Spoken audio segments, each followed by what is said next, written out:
What's up, guys? It's Lefty here with your daily sports betting picks for Friday the 13th. I was just thinking today if some of you younger kids even know about the Friday the 13th horror series. It was huge when I was growing up, and I just automatically assume it was for everyone, but I'm old now. Some of you guys in your 20s might have never even heard of Jason Voorhees or Camp Crystal Lake. People tend to think of Friday the 13th as an unlucky day. That's nonsense.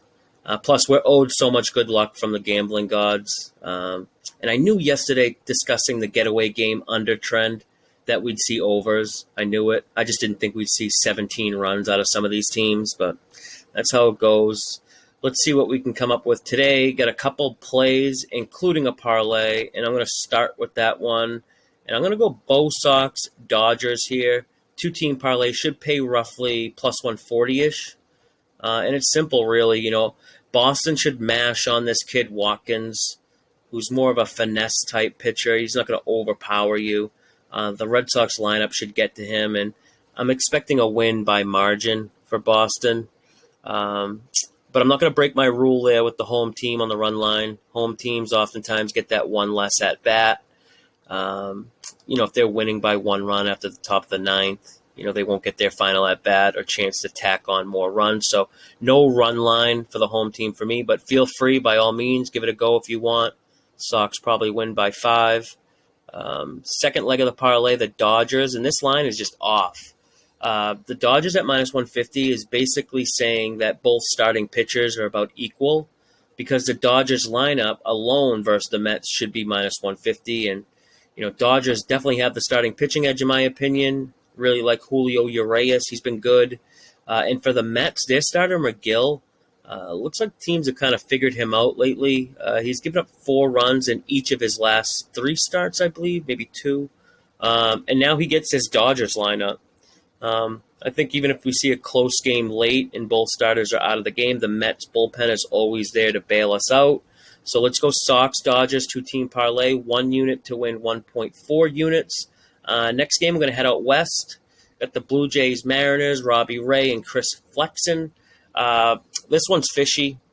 This same exact matchup took place at the end of June back at Saline Field in Buffalo, and the Jays and Robbie Ray were minus 225-ish versus Flexen and the Mariners. Now, this game's in Seattle, and the Jays open minus 170.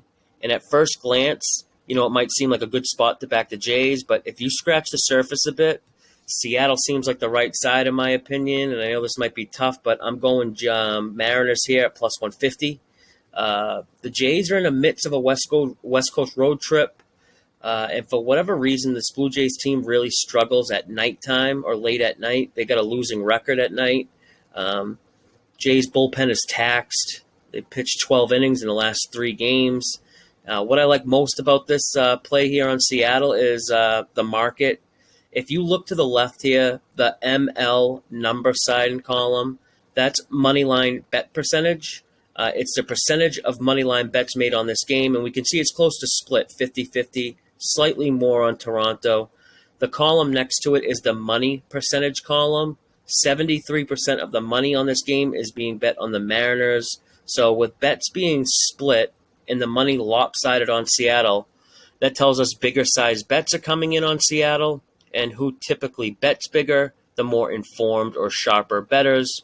All the small $5, $10, $20 bets are coming in on Toronto, and the bigger bets are coming in on Seattle. The way we can confirm this is by looking to see what the odds makers are doing by adjusting the price. And if we look at Pinnacle, which is a sharp book that caters to big bettors, this line opened minus 173 and is adjusted down to minus 160. BetOnline has already moved to minus 151.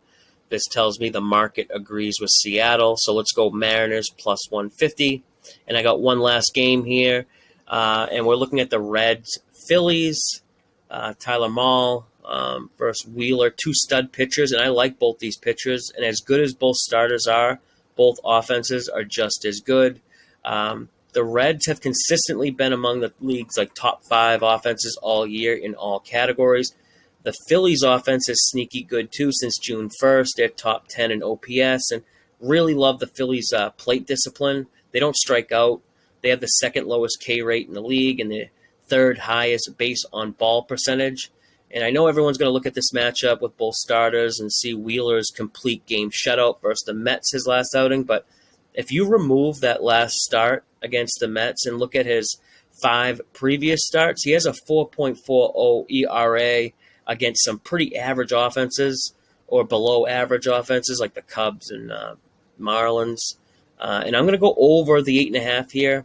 I think we're getting a lower total based on Wheeler's last start and not his overall recent form. And the same thing with Maul, really. He's been awesome, but if you look at who he's faced recently, Twins, Pirates, Cubs, Cardinals, Brewers, those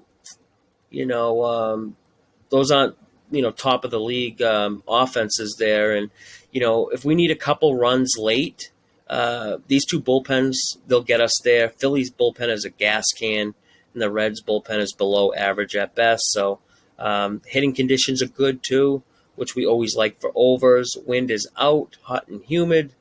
Let's lock this one in. Over 8.5, Reds, Phillies. So just to recap really quickly, 2-team parlay: Sox, Dodgers, 1 unit to win 1.4. We're going to go Mariners plus 150, 1 unit to win 1.5. And finally, over 8.5, Reds, Phillies for a unit. And that's going to do it for this one. Hope you guys crush it today. Until next time, good luck with all your bets. And as always, may all the calls go your way.